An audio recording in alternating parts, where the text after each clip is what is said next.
Danny Cole pulled his thin jacket against the cold wind that swept under the railway bridge. Winter had come early to Portland this year, and the nights were getting harder to survive. He had lived under this bridge for almost 2 years now, ever since the accident at the construction site took his ability to work, and the medical bills took everything else. He was 47 years old and had nothing left except a torn sleeping bag, a plastic tarp, and the stubborn will to see another sunrise. Most people walked past him like he was invisible. Danny had grown used to that. He had learned that the world moved on whether you kept up with it or not. The night was quiet except for the distant sounds of traffic and the gentle flow of the river nearby. Danny arranged some cardboard boxes to block the wind and prepared for another sleepless night of shivering. He had eaten half a sandwich that a kind woman had given him outside a coffee shop. The other half he saved for morning. Just as he was about to close his eyes, a strange sound reached his ears. It was not the usual sounds of the city. This was something different. A loud crash followed by splashing water came from the riverbank about 50 meters away. Then there was silence. Danny sat up and listened carefully. His instincts told him to stay hidden. People who lived on the streets learned quickly that curiosity could be dangerous. But then he heard something else. A weak cry, almost like a wounded animal, came from the direction of the river. He could not ignore it. Despite everything he had been through, Danny had never lost his basic human kindness.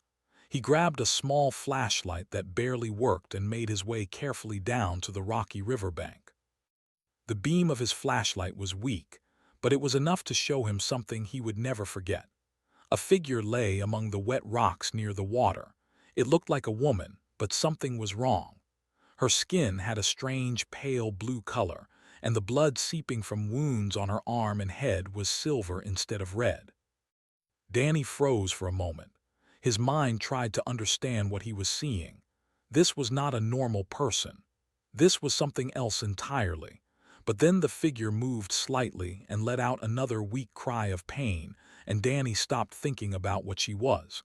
He only thought about the fact that she was hurt and needed help. He moved quickly to her side and knelt down on the cold rocks. Up close, he could see that she was beautiful in an unusual way. Her features were almost human but slightly different. Her eyes were larger, and her ears had a subtle point to them. She wore clothing made from a material Danny had never seen before, and a small device on her wrist was cracked and sparking.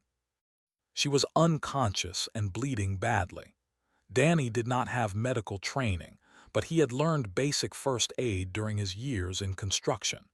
He knew he needed to stop the bleeding and get her warm before the cold night killed her. Without hesitation, he lifted her carefully in his arms. She was lighter than he expected.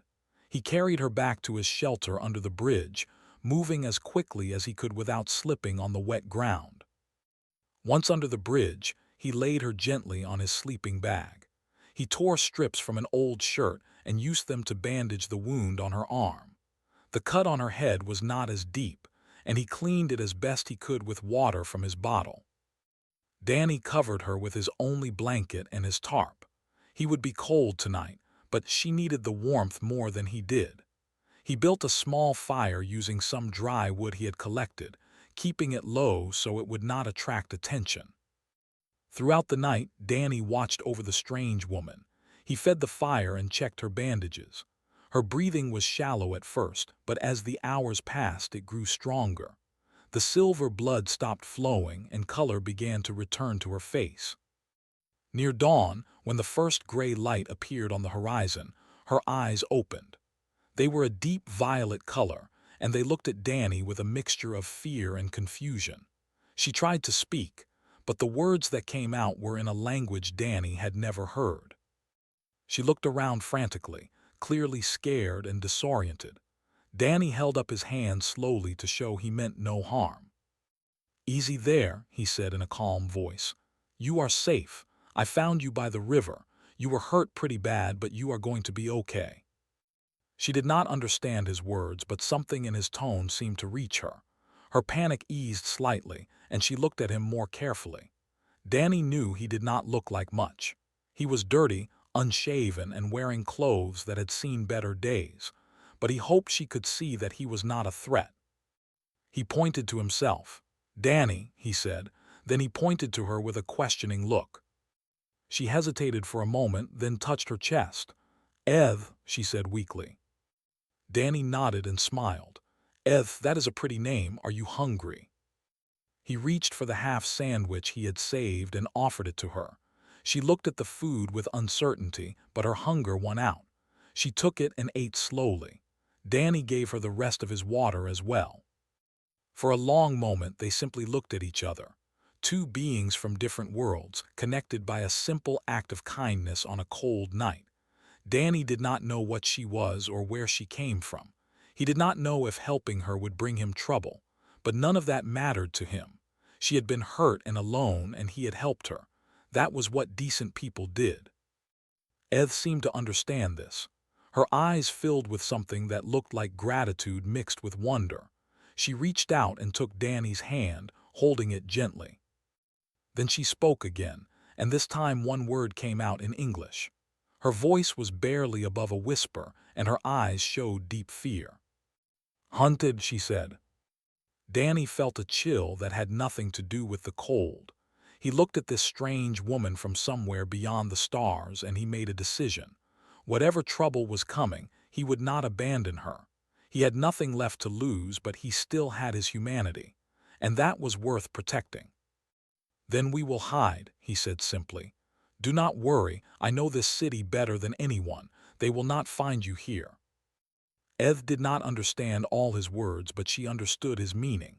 For the first time since she crashed on this strange planet, she felt a small spark of hope. This human with nothing had given her everything he had. Among her own people, such generosity was rare. Here, in the cold under a bridge, she had found something unexpected. She had found a friend. The morning sun brought little warmth, but it brought light, and that made Danny feel slightly better about their situation. Eth was awake and sitting up now. The color had returned to her face, and her wounds seemed to be healing faster than Danny thought possible. She touched the small device on her wrist and pressed several buttons. A soft light glowed from it, and suddenly Danny heard her voice speaking English, though her lips moved in a different pattern. "This is a translator," she explained. "It was damaged in my crash, but I have repaired it enough to work. Now we can understand each other." Danny sat back in surprise. "Well, that is certainly useful, so you can understand me now." Eth nodded. "Yes, and I must explain to you what you have involved yourself in. You deserve to know the truth, and then you can decide if you wish to continue helping me. I would understand if you choose to walk away." Danny crossed his arms and listened. He had nowhere else to be. Eth told him everything. She was a diplomatic ambassador from a civilization called the Collective, a society that spanned dozens of star systems. Her people had been watching Earth for decades, studying humanity from a distance. Now, after years of observation, the Collective had decided it was time to make first contact. Eth had been chosen for this mission. She was supposed to meet secretly with several world leaders to begin the process of introducing Earth to the galactic community. But not everyone in the Collective agreed with this decision. A powerful faction believed that humans were too primitive and too dangerous to be trusted. They wanted to keep Earth isolated forever. These enemies had sabotaged her transport ship as it entered Earth's atmosphere. Her security team was killed in the explosion, and she barely escaped in a small pod that crashed near the river. She was now stranded on a planet she did not know, hunted by her own people, with no way to contact her allies. Danny listened to all of this without interruption. When she finished, he simply nodded. "So you are from outer space. There are aliens who want to kill you, and you landed next to my bridge by accident," he said. "That is quite a story." Eth watched him carefully, waiting for his reaction. Among her people, such a revelation would cause panic or attempts at exploitation. This human did neither. "Are you not afraid?" she asked. Danny shrugged. I have been afraid of a lot of things in my life. The cold, hunger, sickness. You do not seem very scary to me. You seem like someone who needs help. That is something I understand." He stood up and stretched his aching back. "Now are you hungry? There is a convenience store about 15 minutes from here. The morning clerk is a good man. He sometimes lets me have bread that is about to expire. I can get us something to eat." Eth was stunned by his casual acceptance. She had expected questions, demands, perhaps even threats. Instead, this man who owned nothing was offering to share what little he could find. "Why are you helping me?" she asked. "You do not know me, you owe me nothing, and helping me could put you in great danger." Danny paused at the edge of their shelter. He looked back at her with eyes that had seen too much hardship but had not grown hard. "When I first ended up on the streets," he said, "I thought I would die within a month. I had no idea how to survive out here, but other homeless folks helped me. They showed me where to find food, where to sleep safely, how to get through the winter. They had nothing, but they shared anyway. I would not be alive today without their kindness." He smiled slightly. "Someone helped me when they had no reason to. Now I help you. That is how it works. That is how it should work." Eth felt something shift inside her. On her world, resources were carefully controlled and distributed based on status and value to society. The idea of helping someone simply because they needed help, with no expectation of return, was almost revolutionary to her. Danny left to get food, and Eth was alone with her thoughts. She looked around at the humble shelter. Cardboard walls, a small fire pit, a few belongings gathered over years of survival. This was poverty by any standard, and yet she felt safer here than she had in her expensive quarters on the diplomatic vessel. When Danny returned, he brought bread, some fruit that was slightly bruised, and 2 small cartons of milk. They ate together in comfortable silence. Later that afternoon, the danger became real. Danny noticed 2 black vehicles moving slowly through the area near the bridge. They were not police cars or any normal vehicle. They had a sleek design that looked wrong somehow, like they did not belong on Earth's roads. Eth looked through a gap in their shelter, and her face went pale. "Those are hunter ships," she said quietly. "They have disguised them to blend in, but I recognize the design. They are searching for me." Danny watched the vehicles circle the area twice before moving on. "They do not know exactly where you are, but they are getting close. We need to move." Eth grabbed his arm. "Danny, you must leave me. These hunters are trained killers. If they find you helping me, they will not hesitate to end your life. I cannot let you die for me." Danny looked at her steadily. "Have you ever been homeless, Eth?" She shook her head, confused by the question. "When you have nothing," Danny continued, "you learn what really matters. It is not money or possessions or even safety. It is the people who stand by you when everything falls apart. I am not leaving you alone, so stop asking." He began gathering his few belongings. "I know this city in ways that most people never see. There are tunnels, abandoned buildings, hidden places where no one looks. The homeless community has been using them for years. Your hunters might have fancy technology, but they do not know Portland like I do." Eth watched him prepare for their journey. Among her people, a life debt was a sacred bond. When someone saved your life, you were connected to them forever. She realized that by the customs of her world, she now owed this man everything. "Danny," she said softly, "among the saving someone's life creates an eternal bond, a life debt that can never be fully repaid. You have saved me, and I am now bound to you by our most sacred tradition." Danny finished packing and looked at her with a gentle smile. "I do not need you to owe me anything. I do not need payment or bonds or whatever. I just need a friend who does not look at me like I am garbage. Can you do that?" Eth felt tears forming in her eyes. This man who slept under a bridge and ate expired bread had more dignity and honor than most of the wealthy diplomats she had served alongside. "Yes," she said, "I can do that." Danny offered her his hand. Then let us go. We have a long walk ahead of us, and we need to move before those hunters come back." She took his hand, and together they stepped out into the fading afternoon light. Somewhere in the city, enemies were searching for her.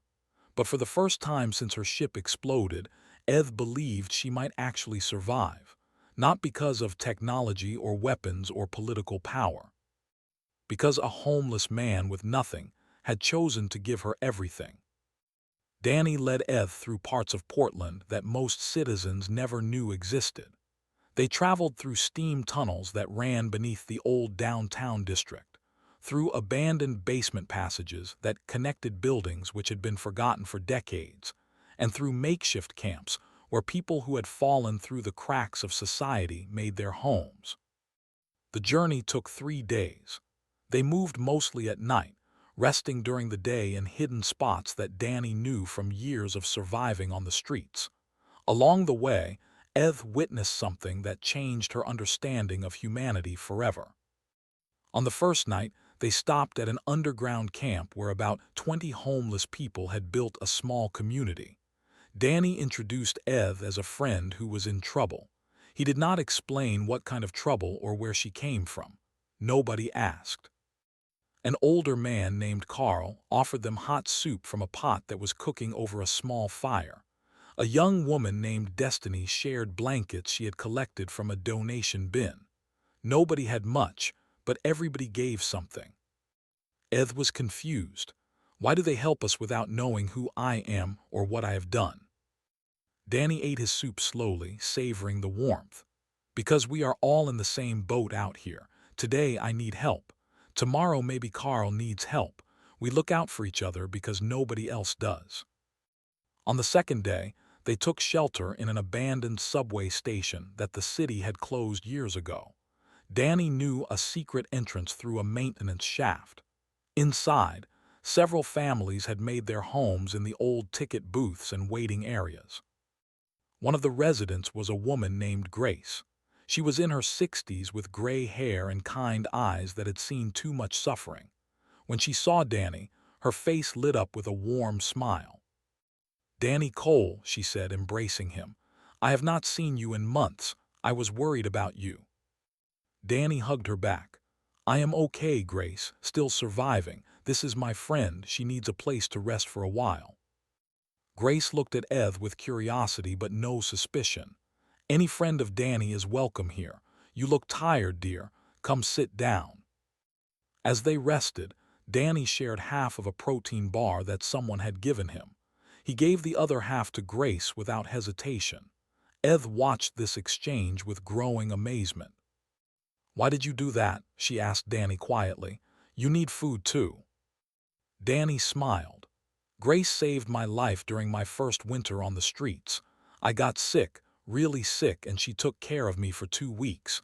Gave me medicine, kept me warm, fed me when I could not find food. I would be dead without her. You remember the people who help you and you help them back when you can."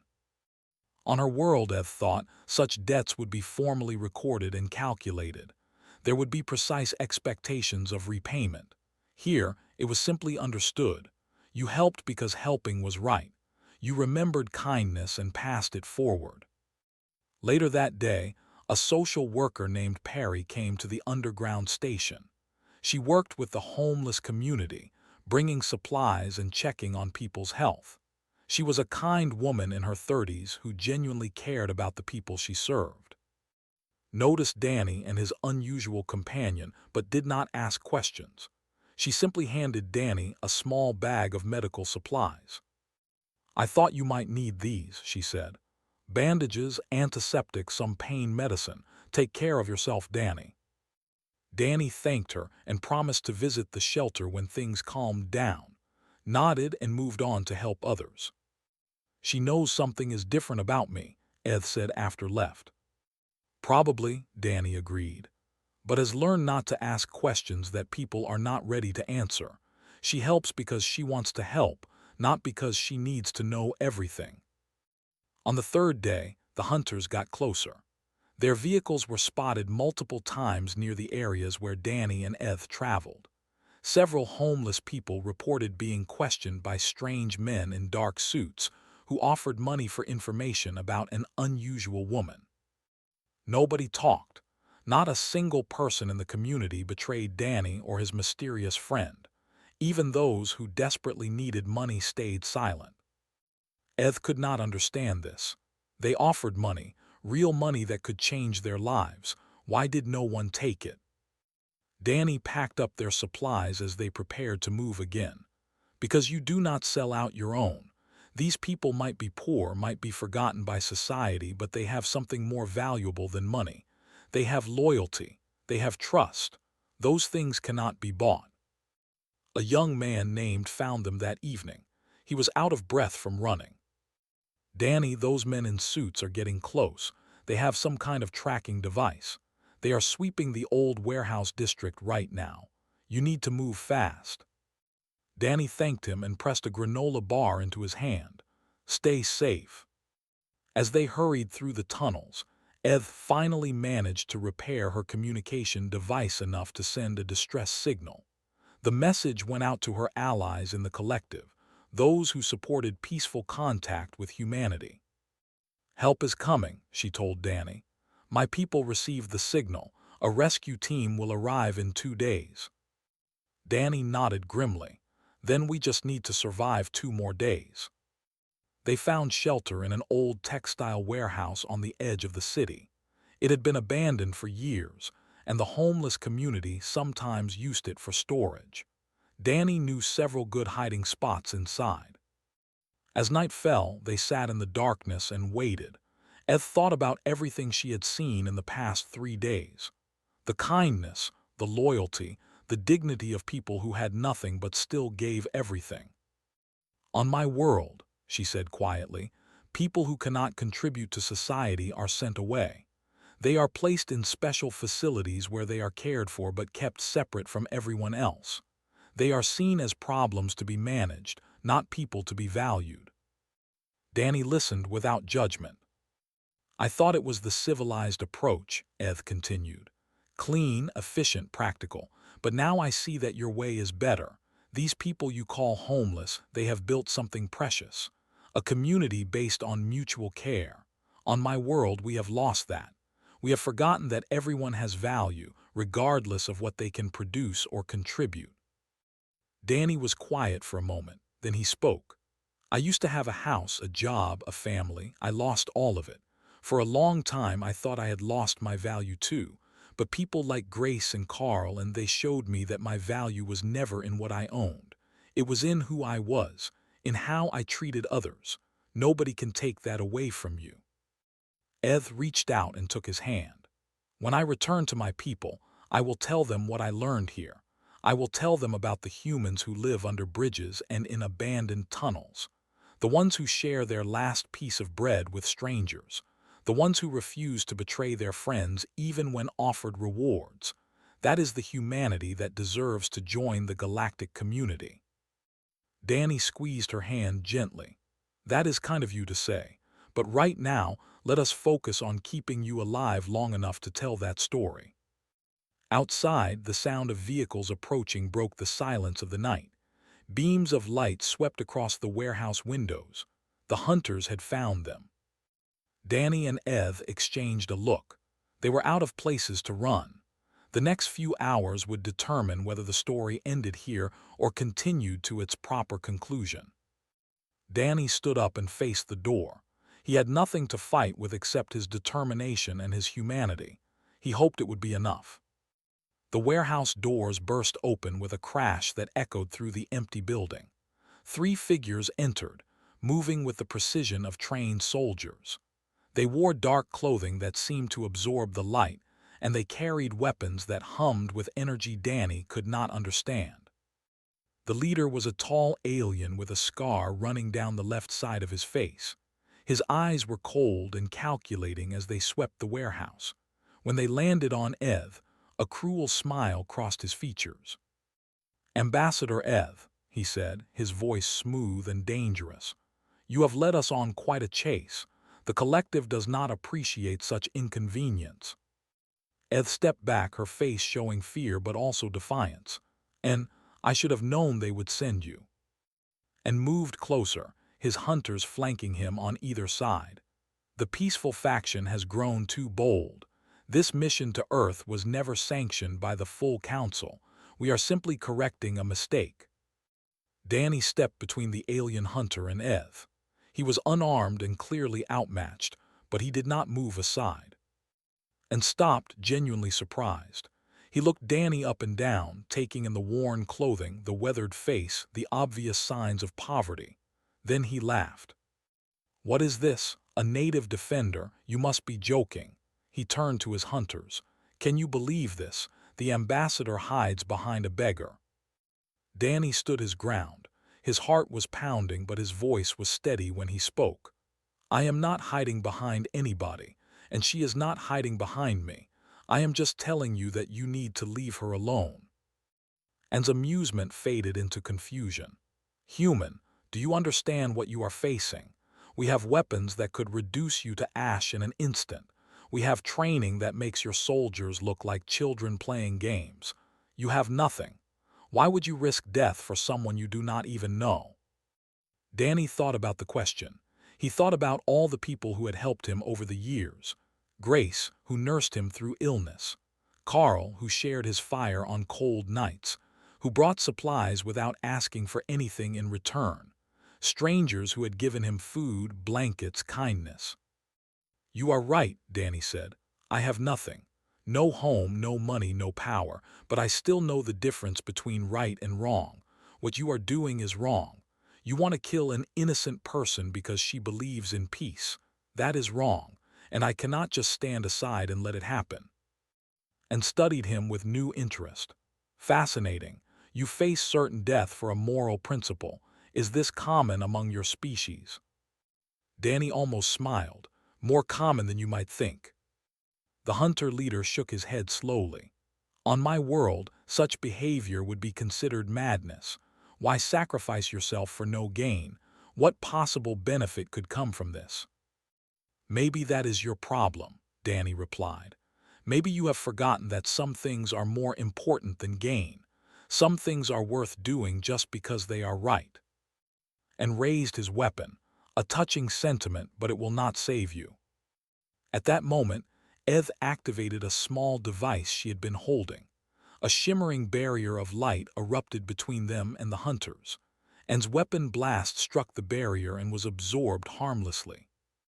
"A defensive shield," En observed calmly. "Impressive, but it will not last long. The power cell will drain within minutes." He was right. Ev could see the energy indicator dropping rapidly. They had bought themselves time, but not much. Then something unexpected happened. The side door of the warehouse burst open, and a group of humans rushed in. Danny recognized them immediately. Pete Carson, a former soldier who lived under the bridge. Grace, carrying a metal pipe despite her age. And Carl and Destiny and nearly a dozen others from the homeless community. They were armed with whatever they had found. Pipes, wooden boards, rocks, broken bottles. They faced aliens with advanced technology using nothing but desperate determination. Pete stepped forward. He was a big man with gray hair and hard eyes that had seen combat in a foreign war. "We do not know what is happening here, but Danny is our friend. You want to hurt him, you go through all of us first." And looked at this ragged army with something approaching disbelief. "More of them. What is wrong with your species? You clearly cannot win this fight. Why would you come?" Grace moved to stand beside Danny. Her voice was strong despite her years. "Because Danny would do the same for any of us. That is what family does." The hunters exchanged uncertain glances. Their mission was supposed to be quiet and clean. Eliminate the ambassador and disappear before anyone noticed. Now they faced a situation that was growing complicated. And spoke quietly to his companions. "If we kill all these humans, there will be investigations, questions, evidence." One of the hunters replied, "The opposition faction would use it against us. They would claim we murdered defenseless civilians." Danny watched the exchange with growing hope. The homeless community had changed the calculation. not through strength but through presence, through the simple act of showing up. The barrier around Eth flickered and died. She stood exposed, but the hunters did not immediately attack. The situation had become something they did not know how to handle. Pete Carson took another step forward. Whatever you are, whoever you are, you need to know something about us. We might not look like much. We have been beaten down by life, ignored by society, forgotten by everyone who was supposed to care. But we still have each other, and we do not abandon our own, ever. And seemed to be reconsidering his options when a blinding light suddenly filled the warehouse. It came from above, so bright that everyone shielded their eyes.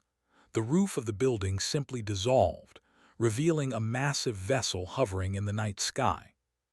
A voice boomed from the ship, amplified to fill the entire space. "This is Ambassador X of the Collective Diplomatic Corps. I demand to know who threatens my diplomatic envoy." And then his hunters looked up at the vessel with expressions of shock and dismay. Rescue had arrived. The game had changed completely. X descended from the ship on a beam of light. He was an imposing figure, tall and dignified, wearing robes that marked him as a senior member of the collective. His eyes swept the scene below, taking in the wounded ambassador, the ragged humans with their improvised weapons, and the hunter team that had been sent to kill. X said coldly, "I should have known the isolationist faction would send their best assassin, but even I did not think you would be foolish enough to expose yourselves so openly," and tried to maintain his composure. "Ambassador, we were simply retrieving an unauthorized agent who had gone rogue." "Lies," X replied. "Ambassador Eth was operating under full council authority. Your faction has been caught in an act of treason. Drop your weapons." For a tense moment, nobody moved. Then slowly lowered his weapon. His hunters did the same. They knew they were defeated. Danny let out a breath he had not realized he was holding. He looked at Grace, at Pete, at all the people who had come to help. They had faced an unknown enemy with nothing but courage and loyalty. They had shown that humanity, even at its lowest point, still had something precious to offer.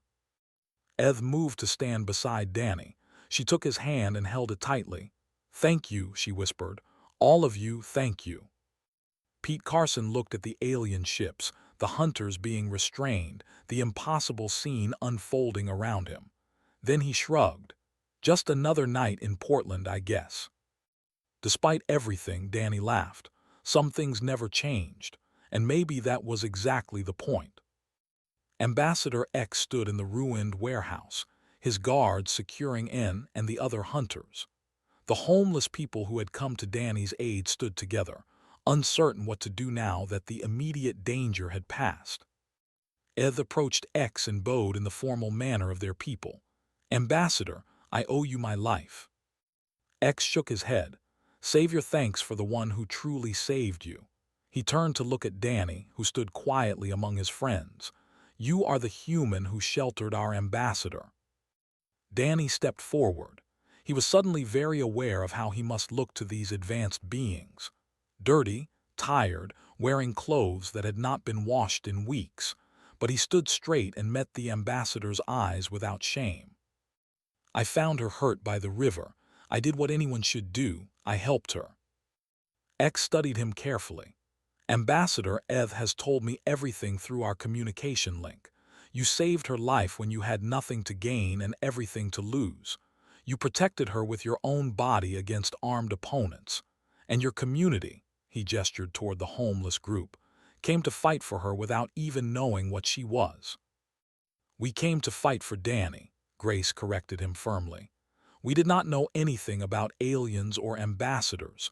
We just knew our friend needed help." The alien ambassador was silent for a long moment.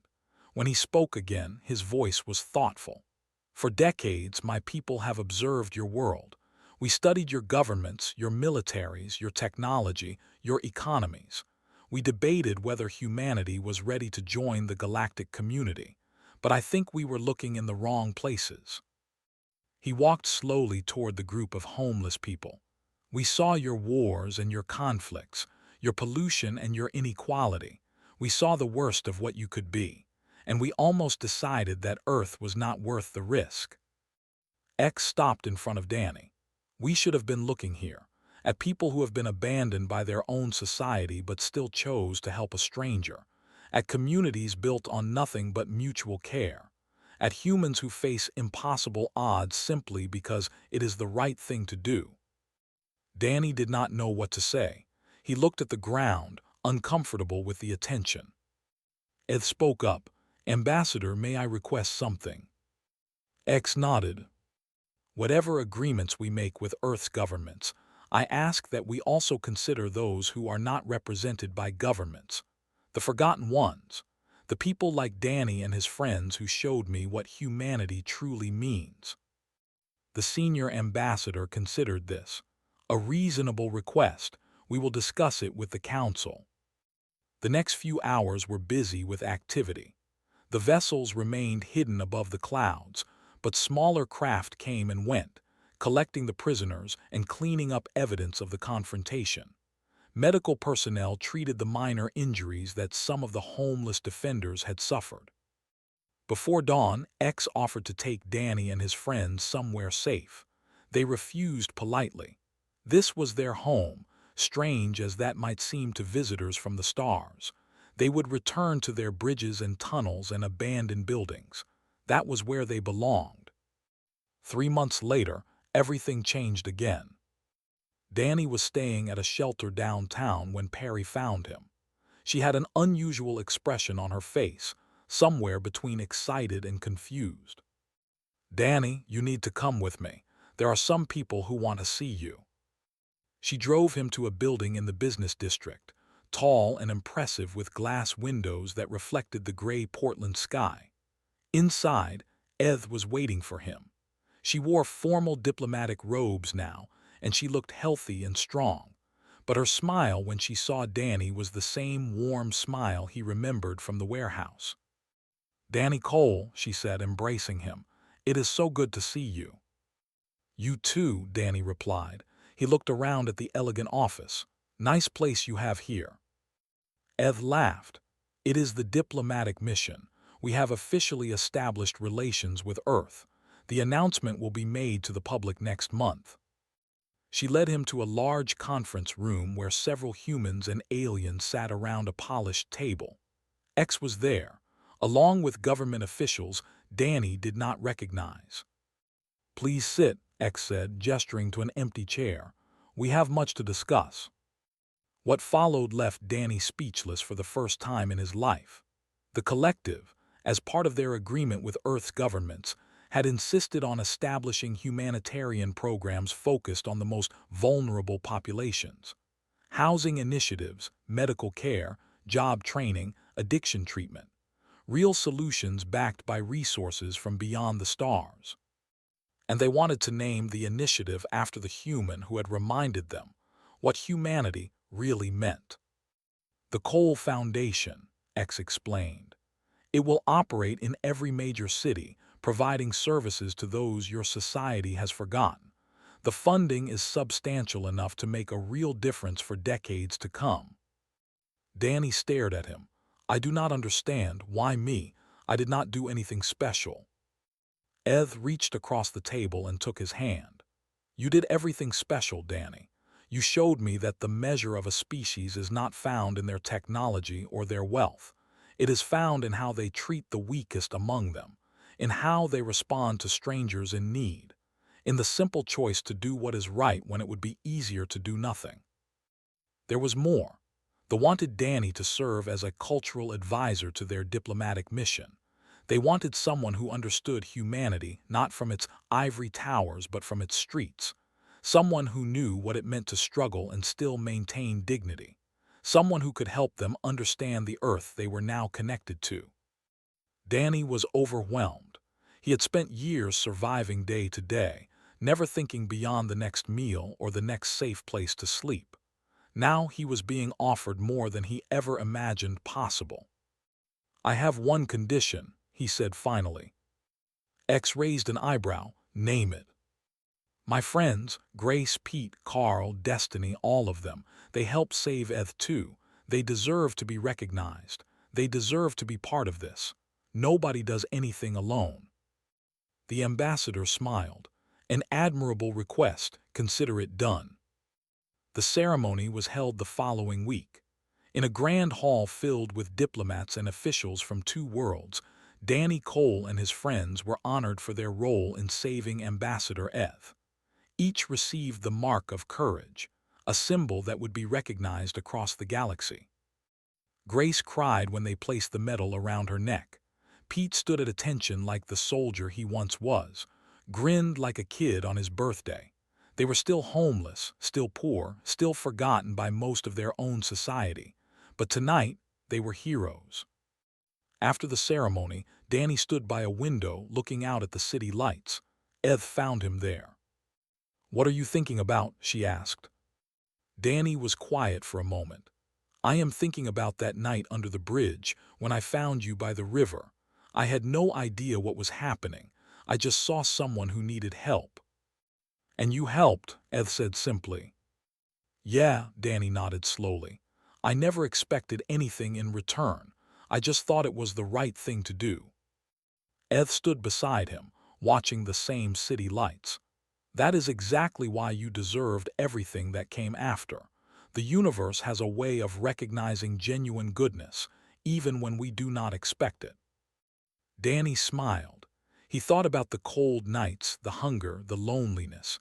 He thought about the friends who had kept him alive when he wanted to give up.